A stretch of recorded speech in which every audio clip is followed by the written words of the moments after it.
vamos falar sobre o segredo de Thomas Edison. Mas olhe que não é bem aquilo que se calhar está a pensar. É sobre o software por trás do sucesso.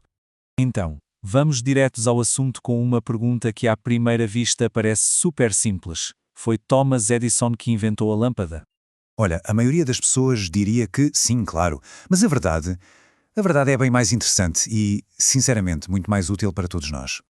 A questão é que a lâmpada, a ideia de uma luz elétrica já existia, só que não funcionava bem. As primeiras versões queimavam em poucas horas, eram praticamente inúteis. E é aqui que entra a verdadeira genialidade de Edison. Não foi tanto ter a ideia do zero, mas sim a persistência, a teimosia quase, para encontrar o material certo, o tal filamento de carbono, que a fizesse funcionar. Ele não foi o inventor do nada, foi o inovador que pegou numa ideia e a tornou real para o mundo. E isto leva-nos à grande questão, não é? Se não foi um momento eureka, de um gênio solitário, então de onde veio o sucesso dele? Qual era o método? Qual era, afinal, o segredo? Bem, a resposta pode estar numa metáfora muito poderosa do livro de Stephen Scott, a ideia de que é preciso reprogramar a nossa mente, instalar um novo software para o sucesso. Pensemos nisto assim. O cérebro humano é o hardware mais potente que existe. Ponto.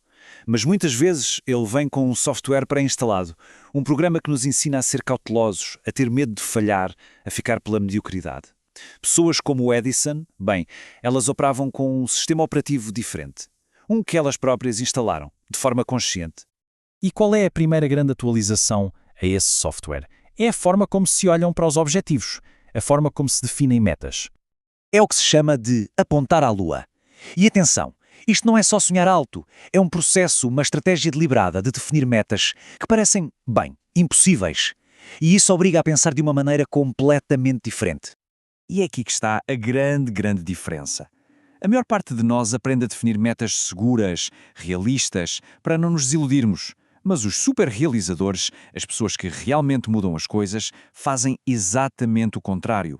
Eles definem um objetivo tão absurdo como, sei lá, criar uma lâmpada que dure centenas de anos, que os métodos normais simplesmente não servem. São obrigados a inovar, a inventar um novo caminho. O que nos leva à segunda atualização do software. E esta, se calhar, é a mais importante de todas. Mudar completamente a nossa relação com o fracasso. Mas antes de voltarmos a Edison, olhamos para este exemplo bem mais recente. Imaginem só este currículo. 9 empregos em 6 anos. Um festival de desistências, negócios falhados, despedimentos. Parece o percurso de alguém que vai ter sucesso? Pois, este era o currículo do autor do livro, Stephen Scott, antes dele começar a aplicar estas estratégias. É um lembrete muito forte de que o fracasso não é algo que acontece só aos outros, não é? E isto liga-nos de volta ao Edison na perfeição. Ele era um mestre nisto, um mestre em transformar falhas em dados.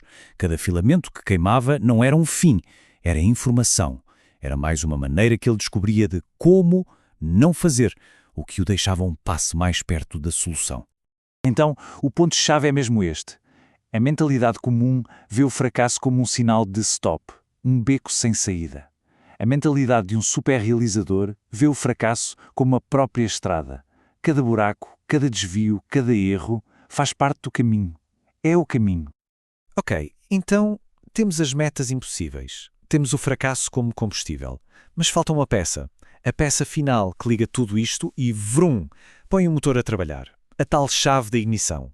Para percebermos isto, vamos fazer uma pequena viagem no tempo, até 1859. Há um equilibrista, Charles Blondin, e ele está prestes a fazer algo que toda a gente acha que é puro suicídio.